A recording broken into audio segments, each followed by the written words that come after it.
कंहिं न ओलिया सुतड़ वया सालिम, वतड़ कंहिं न ओलिया सुतड़ वया सालिम, हेका हेक थे अहदसी आलिम, बेबहा बालिम आगे कया अॻे ही।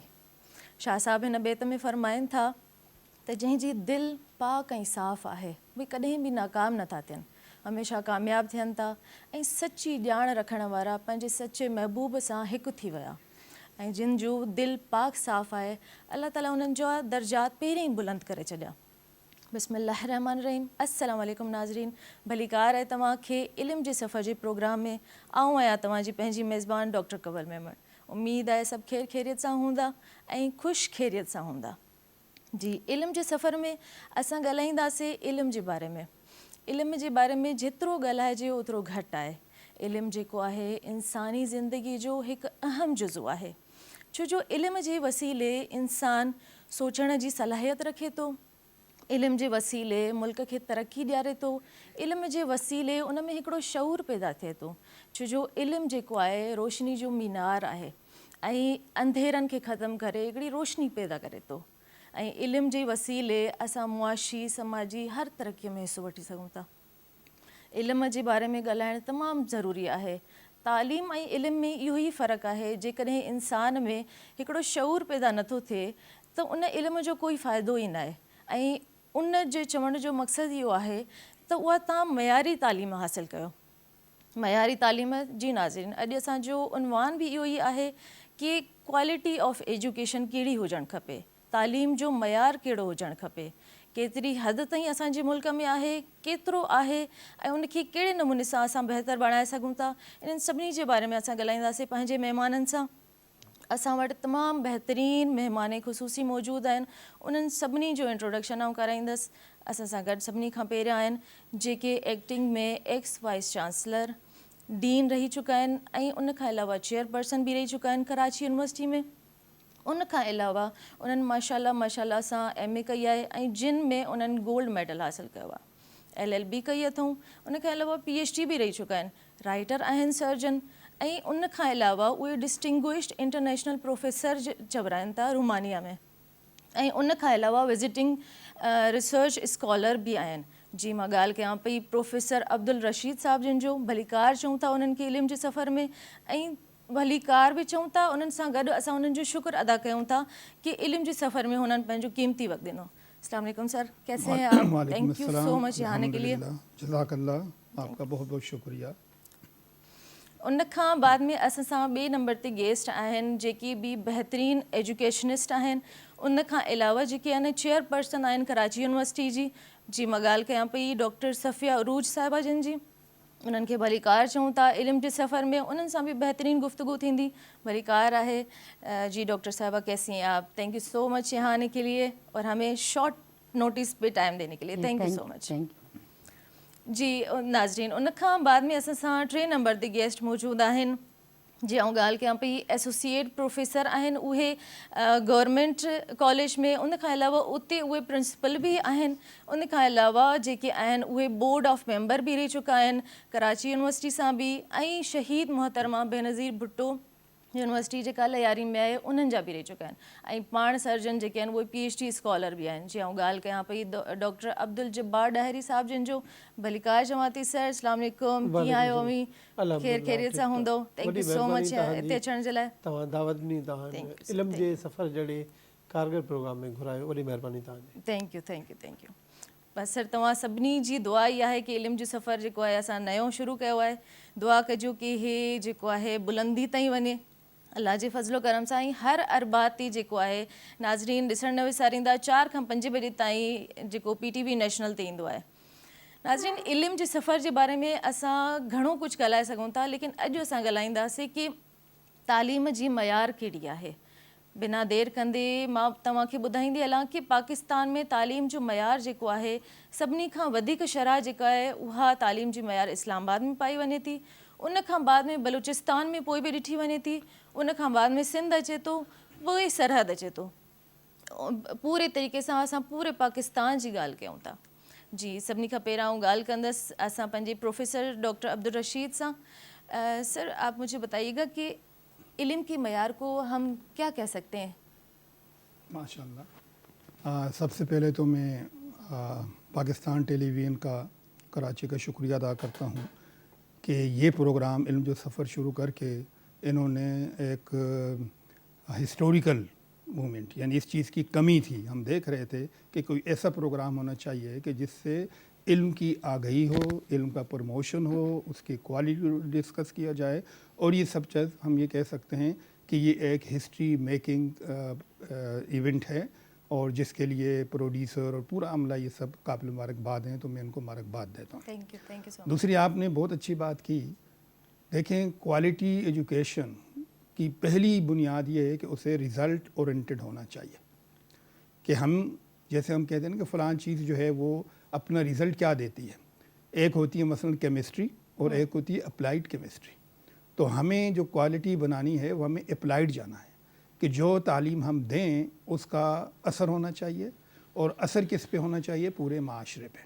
क्योंकि इस वक्त जो हमारे मौजूदा दौर की ज़रूरत है वो एक सेहतमंद माशरे के क़याम की ज़रूरत है।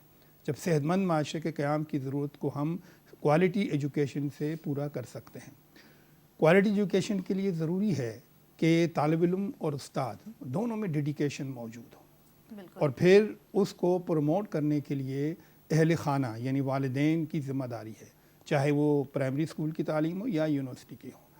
तो इस वक्त जो हमारे मुल्क की हालत है, इसमें कोई शुबा नहीं कि क्वालिटी की कमी है, क्वांटिटी है, लेकिन हमने क्वांटिटी पे कंप्रोमाइज़ नहीं करना, हमने क्वालिटी पे जाना है। और क्वालिटी के हुसूल के लिए है कि देखें, बात ये है कि जो सही मानों में असातिज़ा है ना, ये वो फील्ड है जो बाई चॉइस होता है। तो जब आप बाई चॉइस आते हैं, पसंद करके आते हैं, तो फिर आपको उसका हक़ भी अदा करना चाहिए।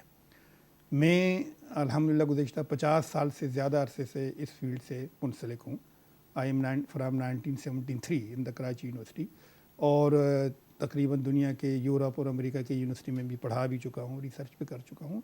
तो वहाँ वही चीज़ देखने में आती है कि वो कोशिश करते हैं कि जिस चीज़ की तालीम दें उसका प्रैक्टिकल आस्पेक्ट पहले होना चाहिए। मतलब मैं अगर अपने तालिम से ये कहता हूँ कि बेटे सच बोलना चाहिए, तो पैराडाइम मुझे होना चाहिए कि मेरा तालिब इल्म किसी तरीके से भी मुझे जज करे तो उससे नतीजा ये मिले कि मेरे उस्ताद वाकई सादिक हैं, तो फिर मैं तवक्को कर सकता हूँ। तो अगर इस पर्सपेक्टिव में हम अपनी तालीम को बेहतर करेंगे, उसे प्रमोट करेंगे, तो मुझे पूरा यकीन है कि पाकिस्तान में इंशाअल्लाह ये गट्स हमारे तलबा में, हमारे लोगों में, हमारे जवानों में ये क्वालिटीज़ है कि वो दुनिया में हर फील्ड में मुकाबला कर सकते हैं। तो वो इंशाअल्लाह क्वालिटी ऑफ एजुकेशन में भी अपना नाम पूरा करेंगे, और ये पाकिस्तान की तरफ से पूरी दुनिया के लिए एक पॉजिटिव मैसेज जाएगा।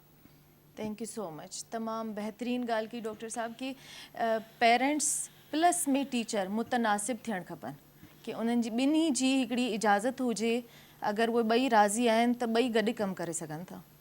बेहतरीन। डॉक्टर सफ़िया, आप बताइएगा मुझे कि आपको क्या लगता है कि पाकिस्तान में तालीम का मयार उस हिसाब से है कि हमें यहाँ पे जैसे तालीम मिल रही है, आप इस चीज़ से सेटिस्फाइड हैं, मुतमईन हैं?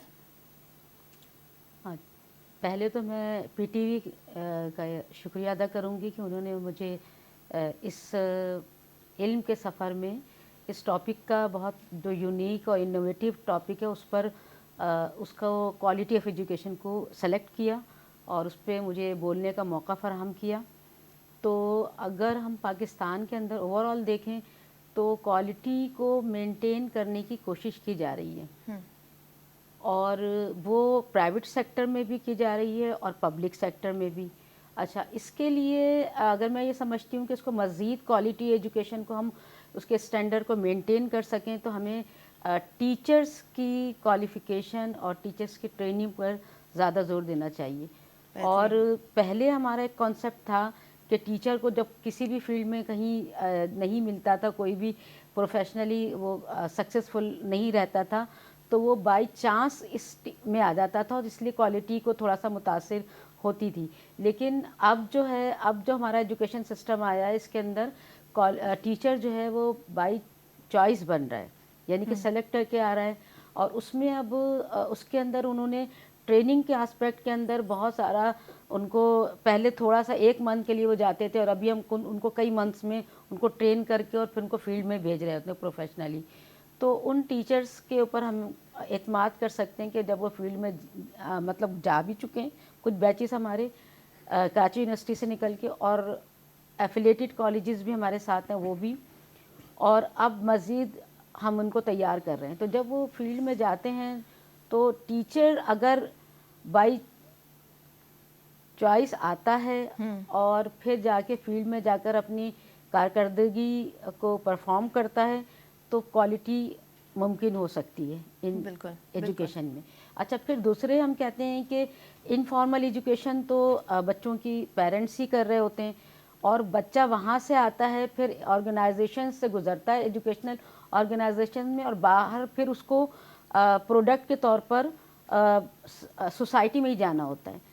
तो हम इस तरह के प्रोसीजर्स उसको गुजारते हैं तो वो सिविलाइज पर्सन बनता है। तो क्वालिटी एजुकेशन अब पाकिस्तान में होती जा रही है, क्योंकि टीचर्स, क्वालिटी टीचर्स हम प्रोड्यूस कर रहे हैं, तो लर्नर्स भी हमारे क्वालिटी वाइज जो हैं वो उनका स्टैंडर्ड बढ़ता जा रहा है। बिल्कुल, बहुत बेहतरीन, बहुत बेहतरीन। अच्छा डॉक्टर जवार साहब, जी तव्हां गवर्नमेंट जा एम्प्लॉई आयो, गवर्नमेंट मुलाज़िम आयो, तव्हां खां गवर्नमेंट जो सवाल कयां थी आऊं कि निजी ऐं सरकारी इदारनि जी तालीमी मयार में कहिड़ो फ़र्क़ु आहे? ॾिसो न, जेकॾहिं तव्हां नज़र विझंदव कराची शहर ते, त कराची शहर में बि तव्हांखे निजी इदारा ॿिनि टिनि हिसनि में तक़सीम ईंदा नज़र ईंदा। हिकिड़ा उहे आहिनि जेके वाक़ई बि नाले वारा आहिनि। ज़ाहिरी ॻाल्हि आहे, हिकिड़ो इदारो जेको 30,000 फ़ी महीनो वठे थो, 40,000 वठे थो, उहा मयारी तालीम ॾिए थो। यकीनी तौर ते जॾहिं एॾी फ़ी वठंदो त ओतिरियूं सहूलियतूं ॾींदो। वरी तव्हां जॾहिं ईंदव, तव्हांखे कराची में या सिंध में उहे प्राइवेट स्कूल मिलंदा जिन जी फ़ी विचथरी आहे, त उन्हनि जो मयार बि विचथरो आहे। वरी तव्हां अहिड़नि प्राइवेट स्कूलनि ते ईंदव या इदारनि ते जेके तव्हांजा आमतौर ते असां लफ़्ज़ इस्तेमालु कंदा आहियूं घटियुनि में पहाड़नि में खुलिया पिया आहिनि, त उन्हनि जो मयार बि अहिड़ो ई आहे। हाणे ईंदो तव्हां जेको सिंध गवर्नमेंट जा या सिंध में जेके गवर्नमेंट जा स्कूल आहिनि, स्कूल जी तक़सीम आहे। हिकिड़ा स्कूल प्राइमरी स्कूल आहिनि, हिकिड़ा स्कूल मिडिल स्कूल आहिनि, हिकिड़ा स्कूल हाई स्कूल आहिनि, हिकिड़ा स्कूल जेके आहिनि उहे हायर सेकेंडरी स्कूल आहिनि। तव्हां जेकॾहिं गौर कंदो त उन में बि तव्हांखे वरी हिकिड़ी ॿी तक़सीम नज़र ईंदी, छोकिरनि जा स्कूल आहिनि, छोकिरनि जा स्कूल आहिनि। हाणे तव्हां ॻाल्हि कंदव त मयार जेको आहे सरकारी इदारनि जो या सरकारी स्कूलनि जो कीअं आहे, त तव्हां मुंहिंजी नज़र में मायूस जी सूरत हाल कान्हे का। हाणे असांजा जेके जीअं मैडम ॻाल्हि की, मां मैडम सफ़िया जी ॻाल्हि सां बिल्कुलु मुतफ़िक़ आहियां त हाणे जेको उस्तादु अचे थो उहो बाय चॉइस अचे थो। उन जे करे हाणे जेके बि NTS ज़रिए IBA ज़रिए जेके उस्ताद मुंतख़िब थिया आहिनि उहे जोश ऐं जज़्बे सां पढ़ाइनि था। पर मयार तालीम बुलंद तॾहिं थींदो जॾहिं तव्हां रवायती तरीक़ा हाय तदरीस खां निकिरंदव ऐं जदीद तरीक़ा तदरीस खे अपनाईंदव। हाणे जेके जदीद तरीक़ा तदरीस अपनाइण जे लाइ छा करणु खपे? ॿिनि शयुनि जी ज़रूरत आहे। हिकिड़ो त उस्ताद जी जदीद ख़ुतूत ते तरबियत थिए। ॿिए नंबर ते उस्ताद खे उहे वसीला मिलनि जिन खे उहो कतब में आणे सघे ऐं तालीम जे अमल खे जदीद बणाए सघे। तव्हां जॾहिं उस्तादनि खे वसीला फ़राहम करण में कामयाबु आहियो त सिंध जो तालीम जो मयार ॾींहों ॾींहुं बुलंद थींदो। जॾहिं तव्हां उस्तादनि खे वसीला मुहैया नथा करे सघो या मुहैया नथा थियनि त ज़ाहिरी ॻाल्हि आहे त मयार तालीम बुलंद कोन थींदो। बसि मां ॿिनि जुमिलनि में चवंदुसि त मयार तालीम मुंहिंजी नज़र में साईं जेका ॻाल्हि कई बिल्कुलु सही कई त असां ॿार खे पढ़ायो, उन ॿार असांखे नतीजो कहिड़ो ॾिनो। बिल्कुलु मयार तालीम जो असां तायुनि नतीजनि मां ई करे सघूं था, पर नतीजो तॾहिं निकिरंदो जॾहिं उस्ताद, शागिर्द ऐं कम्यूनिटी ऐं चोथों गवर्नमेंट सेक्टर जंहिंखे तव्हां ऑफिसर चयो, उहे मिली करे कोशिशि कंदा ऐं ख़ासि तौर ते जेके ज़रूरत जूं शयूं घुरिबल आहिनि तालीम जे मयार खे बुलंद करण लाइ उहे फ़राहम कंदा त सिंध जी तालीम जो मयार वधीक बहितर थींदो। मां इहो ज़रूरु चवंदुसि त जेको 2000 खां पोइ अॼु ताईं ॾींहों ॾींहुं सिंध जो मयार तालीम कुझु बहितर थिए पियो थो ऐं असां वधीक बहितरी जी उमेद करे सघूं था। बेहतरीन बेहतरीन तमाम बेहतरीन। अच्छा डॉक्टर अब्दुल, आप तो पूरी दुनिया घूम चुके हैं। अल्हम्दुलिल्लाह अल्हम्दुलिल्लाह अल्हम्दुलिल्लाह, बहुत एक्सपीरियंस्ड है और हमारे लिए एक एज़ाज़ की बात है कि हमारे शो में आप आए। मुझे बताइएगा कि हमारी यूनिवर्सिटीज़ बैनुल अक़वामी सतह पर कम क्यों हैं आखिर? हम मेहनत भी बहुत ज़्यादा कर रहे हैं। बहुत उम्दा आपका सवाल है। बात वहीं से हम शुरू कर सकते हैं कि जब हम क्वालिटी एजुकेशन की बात करेंगे ना तो उसमें कंपटीशन होता है। अब दुनिया भर में आप देखें कि जो भी यूनिवर्सिटियां हैं जो टॉप 10 हैं उनमें आप देखें वो जो तालीम दे रही हैं ना उनके सामने पहले उसका रिज़ल्ट होता है, उनको मालूम होता है और तालिब इल्म के जहन को भी इसके लिए वो गुरूम करते हैं कि भाई देखें आप जो ये तालीम दे रहे हैं ना इसका ले रहे हैं, इसका एक रिज़ल्ट आना है और वो रिज़ल्ट आपकी ज़िंदगी के साथ साथ आपके माशरे पे भी असर करेगा। तो पहली बात तो ये है कि हम अपने तालिब इल्म को जो भी तालीम दें उनसे कहें कि भाई देखें ये सिर्फ तालीम लेना और डिग्री लेना पोजीशन लेना ये काफ़ी नहीं है, ये तालीम जो है ये इसका असर हमारे माशरे पे होना चाहिए। देखिए हर अहद की एक ज़रूरतें हैं। हम जो है कंटेम्प्रेरी वर्ल्ड जो हमारा है उसकी ज़रूरत ये है कि आपकी क्वालिटी है तो सब कुछ है। अल्हम्दुलिल्लाह ऐसा नहीं है कि पाकिस्तान पीछे है, अल्हम्दुलिल्लाह पाकिस्तान कंपटीशन कर रहा है, लेकिन यहाँ पर जो चीज़ें हैं जो मुराआत हैं यानी जो तालिब इल्म को मुराआत मिलनी चाहिए, जो असातिज़ा को मिलनी चाहिए, जब ये मिलेंगी तो फिर क्वालिटी ख़ुद ब खुद अप होगी। बाहर की यूनिवर्सिटी में आप देखें कि वो यानी उस्ताद जो है वो क्लास में जो आता है तो वो ये सोच के आता है कि मुझे आज अपने बच्चों को क्या प्रैक्टिकल देना है, मैंने अपनी गुफ्तगू से अपने लेक्चर से क्या चीज़ कम्युनिकेट करनी है कि जो ये आगे लेके जाएं और वो चीज़ कम्युनिकेट जो वो है क्वालिटी, ताकि मार्केट में फिर दूसरी चीज़ ना हो। अगर मैं एक चीज़ पढ़ाऊँ तो फिर कोई और वो ना पढ़ा सके। तो अगर हम इस नहज पे सोचेंगे कि भाई हमने जो तालीम देनी है वो ऐसी दें कि जो रिज़ल्ट ओरिएंटेड भी हो और कल्चरल ओरिएंटेड भी हो, क्योंकि हमारा कल्चर जो है ना उसको भी तो हमने मैच करना है। तो हमारा कल्चर जो है वो हमें बिल्कुल इस बात की इजाज़त देता है कि हम तालीम को इस तरह से करें कि उसका रिज़ल्ट भी आए, उसका माशरे पे असर भी हो, ताकि हमारा माशरा जो है और हम इस हालत में आएँ कि हम कम्पीट कर सकें। देखें हम जब आप देखते हैं कई हालात में कि भाई पाकिस्तान की फ़लाँ बच्ची ने फ़लाँ में पोजीशन ले ली, सबसे ज़्यादा नंबर ले लिए यूरोप की यूनिवर्सिटी में, तो ये क्या है? इसके माने ये हैं कि हमारे पास है, हमारे पास बीज है, सीड है, सिर्फ उस सीड को सही तरीके से कल्टिवेट करना है और उसमें हमारी, आपकी, असातिज़ा की, बल्कि पूरे माशरे की ज़िम्मेदारी है। जब हम इस ज़िम्मेदारी के साथ चलेंगे तो आई होप कि इंशाअल्लाह क्वालिटी एजुकेशन में भी पाकिस्तान का एक नाम होगा। इंशाल्लाह इंशाल्लाह। तमाम बेहतरीन डॉक्टर साहब ने बात की। अच्छा डॉक्टर सफ़िया, जैसे डॉक्टर ने कहा कि हर बात में जैसे टीचर्स को ट्रेनिंग की ज़रूरत है, तो आपको क्या लगता है कि हमें अपने निसाब में जदीद तर्ज का कोर्स रखना चाहिए? जी बिल्कुल। अभी जो हमारे यहाँ डिफरेंट टीचर एजुकेशन के प्रोग्राम हैं या डिफरेंट हमारे टीचर्स ट्रेनिंग के प्रोग्राम हैं, तो उसके अंदर जो जदीद तर्ज पर ही हमने बनाया है और ये हमारे कोलैबोरेशन में हुआ था यूएसएड के साथ। तो उसमें हमने नए सब्जेक्ट्स इंट्रोड्यूस कराए हैं और एचईसी के कोलैबोरेशन और यूएसएड के कोलैबोरेशन से नए निसाब को मुतारिफ़ कराया गया है। बिल्कुल ठीक आला।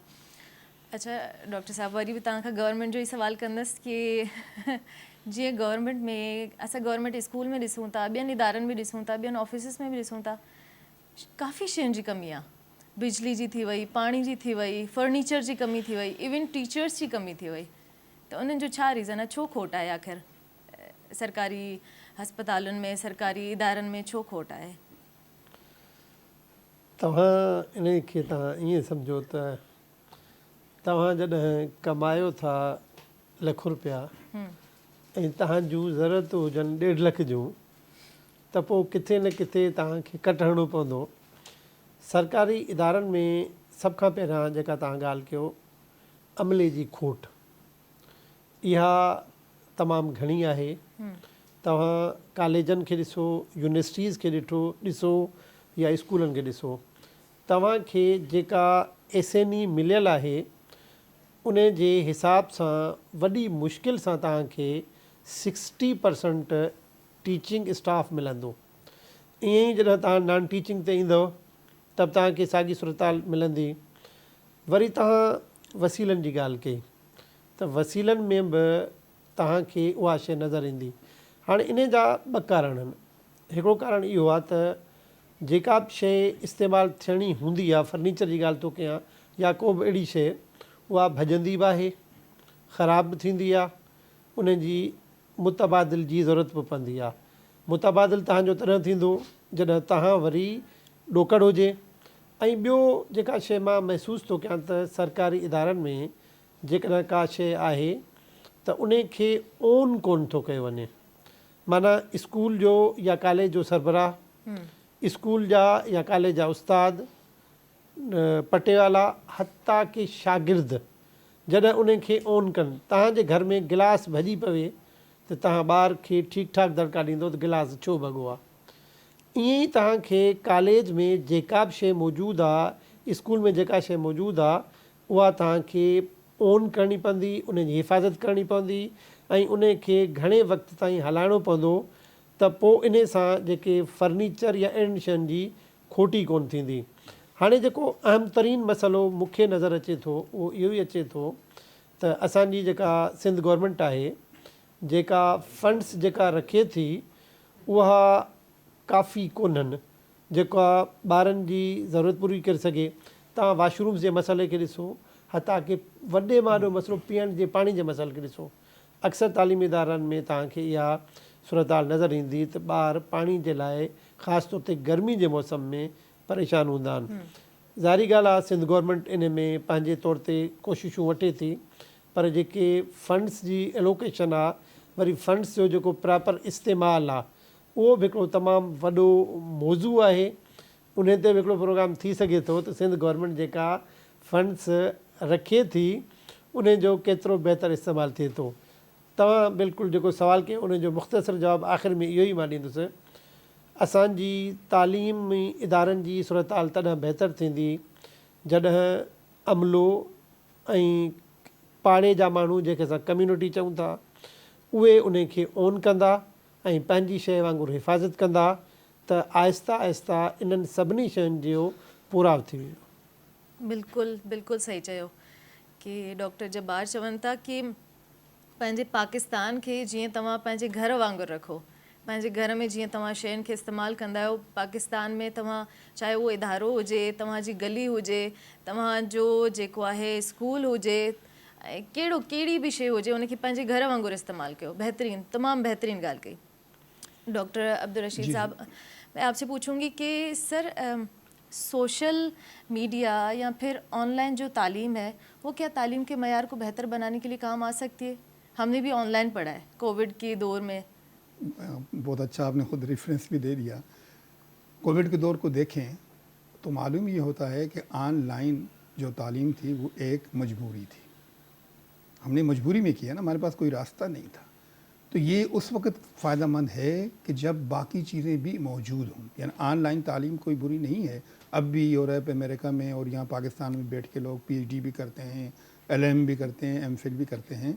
लेकिन बात यह है कि जब आप एजुकेशन की बात करेंगे क्वालिटी की, तो जब तक आप प्रैक्टिकली देखें ना, आप एक सेमिनार जूम पे बैठ के अटेंड करें, ठीक है, एक सेमिनार आप फिज़िकली अटेंड करें, दोनों में फ़र्क होगा ना। फ़र्क है। तो इसी तरह तालीम का भी ये है कि दोनों में फ़र्क है। ये ज़रूर होना चाहिए क्योंकि सोशल मीडिया है, सोशल मीडिया का बेहतर इस्तेमाल होना चाहिए, लेकिन उसके साथ साथ ये है कि जब तक आप क्लास में नहीं बैठेंगे। देखिए, मुझे अपना बचपन याद है, जब हम प्राइमरी स्कूल में पढ़ते थे तो छुट्टी होने से पहले एक लाइन स्टूडेंट की यहाँ लगती थी और एक लाइन यहाँ लगती थी, उनका कंपटीशन होता था। हम कहते थे 2 दूने 4, वो कहते थे 3 दूने 6।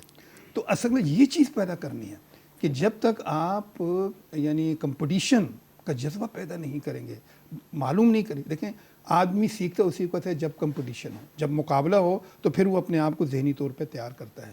تو اسی طرح تعلیم کے میدان میں ہمیں چاہیے، چاہے پبلک سیکٹر ہو، پرائیویٹ سیکٹر ہو، ہمیں یہ ظاہر کرنا ہے کہ بھائی یہ تعلیم کی جو کوالٹی ہے اس کو ہم نے بڑھانا ہے. اور دنیا میں اگر آپ نے نام پیدا کرنا ہے تو وہ کوالٹی ایجوکیشن سے کرنا ہے، عام ایجوکیشن سے نہیں. عام ایجوکیشن تو آپ کچھ بھی کر لیں، بی اے کر لیں، ایم اے کر لیں، لیکن یہ کر لیں کہ ایم اے بی اے کرنے کے بعد آپ کے اس تعلیم سے باقی لوگوں کو کیا فائدہ، آپ کی کمیونٹی کو کیا فائدہ ہوا.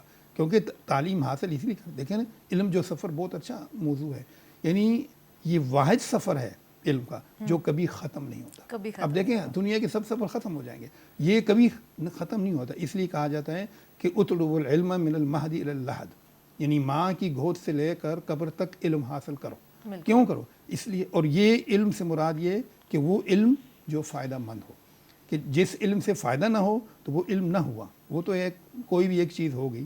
تو اصل چیز یہ ہے کہ دیکھیں علم بڑی چیز ہے. میں آپ کو صرف ایک قصہ سناتا ہوں کہ سلیمان علیہ السلام نے جب لوگوں سے کہا کہ بھائی بلقیس کا تخت کون لائے گا، تو ایک بہت بڑا جن تھا، اس نے کہا کہ میں آپ یوں ادھر دیکھیں گے تخت آپ کے سامنے ہوگا. اس کے بعد ایک شخص ہے، اس نے کہا کہ میرے پاس علم ہے، میں آپ کے پلک جھپکتے اسے تخت کو پیش کر دوں گا. سلیمان علیہ السلام نے یوں کیا اور پلک، یہ کیا علم تھا؟ یہ جو تھا کوالٹی کا علم تھا کہ آپ اس کو پریکٹیکل کر کے دکھائیں. لیکن اس نے یہ نہیں پریکٹیکل کر کے دکھایا. تو آج بھی اس بات کی ضرورت ہے کہ ہم جو علم حاصل کریں اس کا پریکٹیکل آسپیکٹ طلبہ کے سامنے رکھیں گے. بیٹے دیکھو بیٹے، اگر تم نے علم اس طرح حاصل کیا تو اس کا تمہیں بہتر ریزلٹ ملے گا. اور ہمیشہ بچوں کو ہم یہ بھی تعلیم دیں کہ آپ انسٹیٹیوشن کے لیے سوچیں، ذات کے لیے نہ سوچیں. دیکھیں انسٹیٹیوشن کو اگر فائدہ ہوگا تو آپ کی ذات کو خود ہوگا. اگر پاکستان ٹیلی ویژن ترقی کرے گا تو اس میں کام کرنے والے خود بخود ان کو ترقی مل جائے گی. اور اگر ہر شخص یہ سوچے کہ بھئی مجھے ترقی مل جائے، ادارے کو نہ، تو اسی طرح کوالٹی ایجوکیشن کے لیے ان اداروں کو بہتر کرنا پڑے گا، اداروں کے لیے کام کرنا پڑے گا. اور گویا ایک ہمیں اجتماعی سوچ پیدا کرنی پڑے گی. اور اللہ کرے گا یہ سوچ جب پیدا ہو جائے گی، اس پر ہم عمل کریں گے تو انشاءاللہ پاکستان کوالٹی ایجوکیشن میں کسی سے پیچھے نہیں رہے گا. انشاءاللہ. اچھا ڈاکٹر صاحبہ، میں آپ سے پوچھوں گی سر کا ہی سوال تھوڑا سا آگے بڑھاتے ہیں کہ آج کل ہم نے دیکھا ہے کہ صرف علم جو ہے وہ نصابی کتابوں میں نہیں ہے، ناولس میں آ گیا، کہانیوں میں آ گیا. وہ بکس آج کل آن لائن پڑھی جاتی ہیں. لوگ کہہ رہے ہیں کہ ہمارے پاس سامان بہت زیادہ ہے، ہم بک کو بیگ میں کیوں رکھیں، اس کی جگہ پہ ہم موبائل رکھ لیتے ہیں، موبائل میں پڑھ لیتے ہیں. تو میں چاہتی ہوں کہ آپ اسٹوڈنٹس کو، باقی لوگوں کو، عام عوام کو یہ بتائیں کہ بک کی اپنی اہمیت ہے اور اسی سے معیار آپ کا بلند ہوتا ہے. میں چاہتی ہوں آپ ایک شعور دیں عوام کو. بکس واقعی اپنی جگہ اہمیت رکھتی ہیں، کیونکہ جو بکس ہیں وہ ایجوکیشنسٹ اور رائٹر جو ہیں وہ بڑا اسٹڈی کر کے، ریسرچ اورینٹیڈ ایکٹیویٹیز کر کے، ریسرچ کر کے پھر کہیں جا کے ایک اتھینٹک نالج کو وہاں پہ رکھا جاتا ہے. تو آج کل کی جو ہماری جنریشن ہے وہ بک نہیں پڑھ رہی ہے، وہ جاتی ہے گوگل پر اور یہ وہ اس طرح آن لائن جا کے اپنا، جیسے ہم لوگ بھی اسائنمنٹ دیتے ہیں تو ہمیں معلوم ہوتا ہے کہ یہ بک سے لے کر نہیں آئیں گے. ہماری لائبریری میں جو ہماری سیمینار لائبریری ہے یا مین لائبریری ہے، بچے وہاں پر اب نہیں ہوتے ہیں. وہ جو بھی ان کو اسائنمنٹ دیا جائے یا جو بھی ان کو ریسرچ کا یا پریویس ریسرچز یا آرٹیکلس پڑھنے کو دیے جائیں، وہ جاتے ہیں لیپ ٹاپ پہ اور آن لائن جا کر وہ سرچنگ کرتے ہیں اور اس سے وہ لے کر آتے ہیں. اچھا بعض وقت تو اسائنمنٹ بھی اس طرح سے وہ اس میں کوالٹی نہیں ہے، کوالٹی کا، کیونکہ وہاں پر ہر طرح کی نالج پڑی. اچھا بچے بھی اس طرح کرتے ہیں کہ اس کو اسی طرح الائن بھی نہیں کرتے. اسائنمنٹ میں ٹاپک ڈالا، جیسے ان کو ہم نے کہا کہ پریکٹیکم پر جو ہے وہ تھوڑا سا ایک آرٹیکل دیکھیں اور لکھ کر لائیں اس پر اسائنمنٹ بنا کے، تو وہ جائیں گے پریکٹیکم اوپر ڈالیں گے اور وہ جو بھی مٹیریل ملے گا اس کو الائن بھی نہیں کریں گے اور لے آئیں گے، اور وہ ایک ہی مٹیریل کو 10 لوگ جو ہے وہ سبمٹ کر رہے ہوں گے صرف ٹائٹل پیج چینج کر کے. تو اس طرح کوالٹی نہیں ہے. لیکن جو لوگ بک پڑھتے ہیں، جا کر وہاں سے پوائنٹس نکالتے ہیں، ایک اتھینٹک نالج ہوتی ہے، پھر وہ وہاں جا کر ایک اسائنمنٹ تیار کرتے ہیں، تو ان کی اپنی محنت ہوتی ہے. بالکل. تو اس لیے بچوں کو ہمیں موٹیویٹ کرنا چاہیے، ہم ٹیچرز کو بھی اور پیرنٹس کو بھی. جیسے ہم لوگ تھے بچپن سے ہی ہمیں ریڈنگ کی طرف جو ہے وہ مائل کیا جاتا تھا، تو ہم لوگ اسٹوریز کی بکس لے کر پڑھ رہے ہوتے تھے اور اس کے بعد جب ہم اپنے نصاب میں یعنی کہ ایجوکیشنل انسٹیٹیوشن میں جاتے تھے تو نصاب کی بکس پڑھتے تھے، اور جب ہم یونیورسٹی ہائر ایجوکیشن میں آتے تھے تو ریفرنس بکس پڑھ کے اور اپنے اتھینٹک نالج جو ہے وہ لے کر آتے تھے سامنے، اور ان کی اپنی نالج جو ہے ڈیولپ ہوتی ہے اس سے، بالکل اپنی اس نالج کی بیس پہ اپنی تھیوریز ڈیولپ کرتے ہیں. تو یہ آج کی جنریشن نہیں پڑھ رہی، ان کو پڑھنا چاہیے. जी डॉक्टर साहिबा बिल्कुलु सही चयो कि गूगल तां या ॿियो किथां सोशल मीडिया तां तव्हां पढ़ी त वेंदा लेकिन इल्म जो उहो शऊर न ईंदो आहे, तव्हांखे उन टाइम ते ज़हन में अची वेंदो. ईअं डॉक्टर साहिबा बिल्कुलु उन टाइम ते ज़हन में अची वेंदो, लेकिन उहा तव्हांखे ज़िंदगी भर उहा शइ यादि न रहंदी आहे सोशल मीडिया वारी जेका तव्हां बुक्स में पढ़ी हूंदी आहे. पंहिंजो ई असां मिसाल वठूं था, असां बुक खे खोले करे उनखे थोरो हाईलाइट कंदा हुआसीं, उहा शइ अञा ताईं बि असांखे यादि आहे. उन जे बनस्बत असां जेका गूगल तां शइ ॾिठीसीं उहो मूंखे यादि बि न आहे त असां कहिड़ी शइ हुन में ॾिठीसीं गूगल ते, ऐं असां बुक में जेका पढ़ी आहे उहा हिन महिल ताईं बि यादि आहे. जीअं अचूं था डॉक्टर अब्दुल जब्बार साहब वटि कि अगेन गवर्नमेंट सां रिलेटेड सवाल कि इल्म जे मयार बहितर करण में गवर्नमेंट कहिड़ा इक़दामात वठे पई? जेकर तव्हांजी इजाज़त हुजे त जंहिं मौज़ू ते मुंहिंजनि सीनियरनि ॻाल्हायो, मां 2 जुमिला 4 ॻाल्हाए पोइ हिन तरफ़ अचां. बिल्कुलु बिल्कुलु. ॾिसो न, जीअं मैडम सफ़िया ॻाल्हि कई, मैडम सफ़िया ईअं असांजो शोबो हिकिड़ो ई आहे. मैडम सफ़िया हिन वक़्तु टीचर एजुकेशन डिपार्टमेंट जी चेयरपर्सन आहे. मां पंहिंजे कॉलेज जो सम्झो त प्रिंसिपल ई आहियां. उहो प्रिंसिपल ॿियो आहे पर अलहमदुलिल्लाह वाइस प्रिंसिपल आहियां ऐं इंतिहाई पुराणो उते उस्तादु आहियां. त जॾहिं हाणे असाइनमेंट असां ॾियूं था त जेका मैडम ॻाल्हि कई त ॿार छा था कनि त उनखे आर्टिफिशियल इंटेलिजेंस ते विधऊं, मटीरियल अची वियो, लिखी छॾियऊं या वञी सर्च कयूं गूगल खां. हाणे असांजी हिकमत अमली इहा हुजणु खपे त असां जॾहिं बि असाइनमेंट ॾियूं उन में इहो शर्त लागू कयूं त तव्हांजा घटि में घटि 2 खां 3 रेफरेंस कंहिं किताब जा हूंदा. ऐं उन खां सवाइ आर्टिफिशियल इंटेलिजेंस खे तव्हां इस्तेमालु करे सघो था, गूगल बि इस्तेमालु करे सघो था, ॿी का सोशल मीडिया बि इस्तेमालु करे सघो था, पर तव्हांजा बुक्स घटि में घटि 2 खां 3 हुजणु खपनि. जेतिरे ताईं मैडम ॻाल्हि कई न बुक जी एथेंसिटी, हाणे बग़ैर कंहिं शक जे जेके बुक सुठनि तजुर्बेकार उस्तादनि लिखिया आहिनि उन्हनि जी तमामु घणी एथेंसिटी आहे. ऐं जॾहिं असां अचूं था गूगल ते ख़ासि तौर ते, उते जेको मटीरियल पियल आहे उहो एथेंसिटी कान्हे उनजी. उन खे पोइ तव्हांखे जज करिणो पवंदो आहे त कहिड़ो क़ाबिले क़दुरु आहे जंहिंखे असां सही सम्झूं. ऐं ॿी ॻाल्हि जेका तव्हां ॻाल्हि कई न पंहिंजी, त असां जेके गूगल खां शयूं पढ़ियूं उहे असांखे यादि बि कोन्हनि.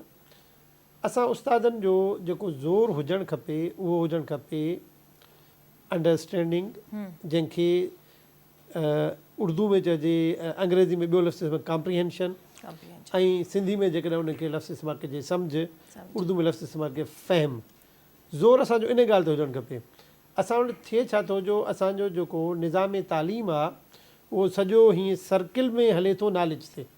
नॉलेज सिंपली जेके शयूं तव्हांखे यादि आहिनि उहे जॾहिं तव्हां रिकॉल कयो था तव्हांजी नॉलेज सॼे थी. असुलु जेका शइ आहे उहा आहे अंडरस्टैंडिंग. जॾहिं तव्हांखे अंडरस्टैंडिंग थिए थी त पोइ तव्हां अप्लाई बि करे सघो था, जीअं साईं फरमायो, तव्हां एनालाइज़ बि करे सघो था, तव्हां इवेल्यूएट बि करे सघो था.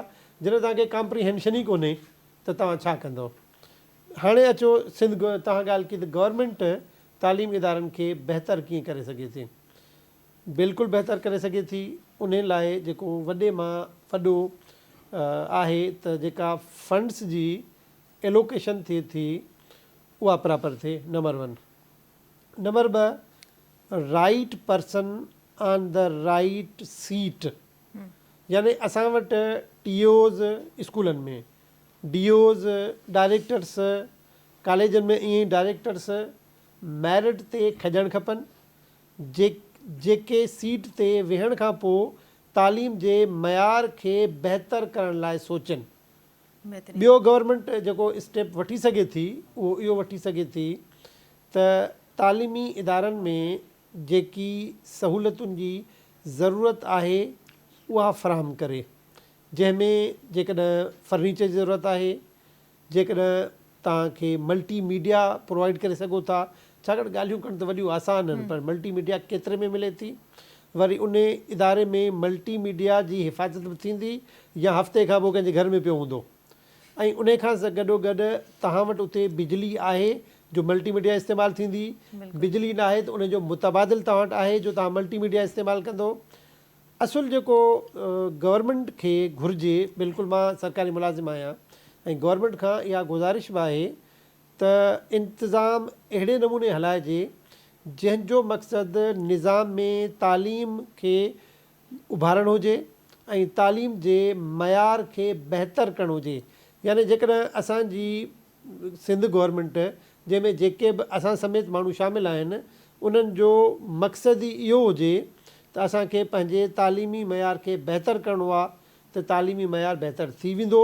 पर उन जे लाइ जेका मुंहिंजी ख़ासि हिकिड़ी एप्रोच आहे उहा आहे डिवोशन जी। जेतिरे ताईं तव्हां डिवोटेड न आहियो तव्हां कुझु कोन था करे सघो। यानी तव्हांखे बतौर पटेवालो, बतौर चौकीदार, बतौर उस्ताद, बतौर हेडमास्टर, बतौर प्रिंसिपल, बतौर कंहिं ऑफिसर डिवोटेड थियणो पवंदो। जेकॾहिं तव्हां डिवोशन जो इज़हार कोन कंदव इदारनि सां मयार तालीम ॾाढो ॾुखियो बहितर थींदो। बहितरीनु, तमामु बहितरीनु। जीअं तव्हां चयो त अक़ीदत ऐं हिकिड़ो वफ़ादारी, चाहे पटेवालो हुजे, चाहे टीचर हुजे, चाहे डॉक्टर हुजे, चाहे नर्स हुजे, वफ़ादारी अक़ीदत पंहिंजी प्रोफेशन सां, ठीकु आहे। अगरि उहो पंहिंजो पाण सां अहद कंदो त तमामु जेके कम आहिनि उहे सरअंजाम थी वेंदा। हिकिड़ो जुमिले जी इजाज़त आहे। बिल्कुलु। असुल में हिकिड़ी ॻाल्हि अथव, मां हिकिड़े हद ताईं करे सघां थो, उन खां मथे नथो करे सघां, पर मां जंहिं हद ताईं करे सघां थो उहो त कयां न। बिल्कुलु। मक़सदु जेकॾहिं मुंहिंजी कैपेसिटी आहे त मां 4 पीरियड सुहिणे नमूने पढ़ाए सघां थो त मूंखे 4 पीरियड सुहिणे नमूने पढ़ाइणु खपनि। जेकॾहिं मां केमिस्ट्री जो मज़मून सुहिणे नमूने पढ़ाए सघां थो त मूंखे केमिस्ट्री जो मज़मून सुहिणे नमूने पढ़ाइणु घुरिजे। असुलु इहा शइ आहे त जेको बि सरकारी मुलाज़िम तालीम खाते में आहे उहो पंहिंजी कैपेसिटी में जेतिरो बहितर कमु करे सघे थो उहो पूरो बहितर करे त उन सां ख़ुदि ब ख़ुदि निज़ाम तालीम बहितर थी वेंदो। जी नाज़रीन, इन्हनि सां गॾु डॉक्टर अब्दुल जब्बार साहब पंहिंजो पैगाम बि ॾेई छॾियो ऐं गवर्नमेंट खे हिकिड़ी अपील बि करे छॾी कि असांखे कहिड़ा कहिड़ा इक़दामात वठणु खपनि तालीम जे मयार खे बहितर करण लाइ। ईअं असां ॿियनि महिमाननि खां बि पुछंदासीं त उहे आम आवाम खे कहिड़ो पैगाम ॾियणु चाहींदा। सभिनी खां पहिरियां डॉक्टर अब्दुल रशीद साहब खां पुछंदसि आऊं, सर मुझे बताइएगा कि आप जैसे माशाल्लाह से राइटर भी हैं, अल्हम्दुलिल्लाह, तो बुक्स के हवाले से आप आवाम को ये बताएं कि बुक्स पढ़ना कितना लाजमी है। सोशल मीडिया से हट के, ऑनलाइन क्लासेस से हट के, आप आर्टिफिशियल इंटेलिजेंस बहुत अच्छी चीज़ है, आप उसको भी यूज़ करें, लेकिन उसके साथ साथ आप बुक को रेफ़र करें, ज़रूर करें। दो बातें मैं अर्ज़ करूं। एक तो ये है कि जहाँ तक किताब का ताल्लुक़ है, किताब कैसे पढ़नी चाहिए। एक सूफ़ी ने दूसरे से पूछा कि आपने कश्फुल महजूब पढ़ी? उन्होंने कहा मैंने पढ़ी नहीं, मुझ पे बीत गई। तो होना ये चाहिए, किताब ये है कि इस तरह आप पढ़ें। दूसरी बात ये कि ये सब चीज़ें अपनी जगह, लेकिन हमें ख़ुद अपना रोल प्ले करना चाहिए। बिल्कुल। इसलिए कि वो शेर है ना कि शिकवे ज़ुल्मत शब से बेहतर था कि हम अपने हिस्से की शमा जलाते जाते। तो हमें अपने हिस्से की शमा जलानी है, और जब ये शमा जलेगी तो इसकी लो से इंशाअल्लाह क्वालिटी एजुकेशन पाकिस्तान में आएगी। इंशाल्लाह इंशाल्लाह इंशाल्लाह। बेहतरीन बेहतरीन। जी डॉक्टर सफ़िया, मैं आपसे अब पूछूंगी, डॉक्टर साहब ने तो बहुत बेहतरीन तरीके से बताया, पैगाम दिया। आप जैसे माशाल्लाह से चेयरपर्सन हैं, अपने कॉलेज में आप कौन सी चेंजेस लाना चाहेंगे तालीम के मयार को बेहतर बनाने के लिए? निसाब में और स्टूडेंट्स के हवाले से कौन सी चेंजिंग होंगी? मैं कराची यूनिवर्सिटी में टीचर एजुकेशन की चेयरपर्सन हूँ। तो अभी तो हम जो हमारे जदीद खतूत पर जो एजुकेशन इस्तवार हुई है उसको हम इम्प्लीमेंट कर रहे हैं ऑलरेडी, क्योंकि जैसे मैंने कहा कि कराची यूनिवर्सिटी और यूएसएड और एचईसी के कोलैबोरेशन से सारी जो भी हमारी पॉलिसीज़ बनी हैं हम उसको इम्प्लीमेंट कर रहे हैं और क्वालिटी टीचर्स को प्रोड्यूस कर रहे हैं जो आगे जाके हमारे क्वालिटी लर्नर प्रोड्यूस कर रहे हैं और सोसाइटी में भी हमारी क्वालिटी आएगी। और इसमें फिर मैं ये कहती हूँ कि आजकल की जो हमारी जी जनरेशन है वो थोड़ा सा वैल्यूज़ से थोड़ा दूर हो गई है हमारे। تو ہمیں اس کو اپنی ریلیجیس کلچرل ویلیوز کو سکھانا چاہیے، تاکہ نالج ہم دے رہے ہیں ان کو، اسکلز دے رہے ہیں، پریکٹیکل ایجوکیشن دے رہے ہیں، لیکن ویلیوز بھی ہمیں سکھانی چاہیے کہ ہمیں سویلائز پرسن کرنا ہے تو ہمیں پروڈیوس کرنا ہے تو ہمیں یہ تمام کوالٹیز ان کے اندر جو ہے وہ ایز اے پروڈکٹ ان کے اندر شامل کرنی پڑیں گی. بالکل بہت اچھی بات کی آپ نے، بہت اچھی. جی ڈاکٹر صاحب اواं कुछ अञा ॻाल्हाइणु चाहींदव, कोई पैगाम इन खां अलावा जेको तव्हां असल गवर्नमेंट खे में अपील जेका कई? मैडम ॻाल्हि कई मां उहा ई ॻाल्हि कंदुसि. ॾिसो मैडम चयो त वैल्यूज़ सेखारणियूं पवंदियूं, वैल्यूज़ सेखारबियूं कोन्हनि. वैल्यूज़ लाइ असांखे पाण अमली नमूनो थियणो पवंदो. बिल्कुलु. जॾहिं असां पाण सच ॻाल्हाईंदासूं, असां पाण बर्दाश्त कंदासूं, त असांजो ॿार बि सच ॻाल्हाईंदो ऐं असांजो ॿार बि बर्दाश्त कंदो. जॾहिं असां ॻाल्हाईंदासूं कूड़, त असां पंहिंजे औलाद खे दर्स ॾियूं बाबा सच ॻाल्हा, त उहो सच किथां ॻाल्हाईंदो. बुनियादी जेको तक़ाज़ो आहे ख़ासि तौर ते उस्ताद ॿिनि खां, हिकिड़ो पेरेंट्स, ॿियो उस्तादनि खां, त उन्हनि खे हिन महिल रोल ऑफ सिंबल थियणो पवंदो. यानी उन्हनि खे हिकिड़ो मिसाली नमूनो थियणो पवंदो जंहिंखे ॿार ॾिसी ख़ुदि ब ख़ुदि नक़ल करे ऐं ख़ुदि ब ख़ुदि उन जहिड़ो थियणु चाहे. तॾहिं जेके आहिनि कल्चरल वैल्यूज़ बि ईंदियूं, तॾहिं सोशल वैल्यूज़ बि ईंदियूं, तॾहिं रिलीजियस वैल्यूज़ बि हूंदियूं. वैल्यूज़ लाइ मिसाली नमूनो हुजणु कंहिं बि फ़र्द जो जेको वॾो आहे उन जो ज़रूरी हूंदो आहे. बिल्कुलु तमामु बहितरीनु. जी नाज़रीन, तमामु बहितरीनु ॻाल्हि ॿोल थी. पंहिंजे महिमानी ख़ुसूसी सां असां सां गॾु डॉक्टर अब्दुल रशीद, डॉक्टर सफ़िया अरूज ऐं डॉक्टर अब्दुल जब्बार ॾाहिरी साहबु हुया. उन्हनि तमामु बहितरीनु ॻाल्हियूं कयूं. डॉक्टर अब्दुल रशीद साहब जिन ॻाल्हि कई त सभिनी खां पहिरां असां सभिनी में, टीचर्स में, पेरेंट्स में, स्टूडेंट्स में कोऑर्डिनेशन हुजणु खपे, पाण में मिलाप हुजणु खपे, पाण में अहद हुजणु खपे त असां इहे शइ करे सघूं था. डॉक्टर सफ़िया असांखे ॿुधायो कि असां कहिड़े नमूने सां उस्तादनि जी ट्रेनिंग करे सघूं था, असां पंहिंजी तालीम जे मयार खे अञा बहितर करे सघूं था.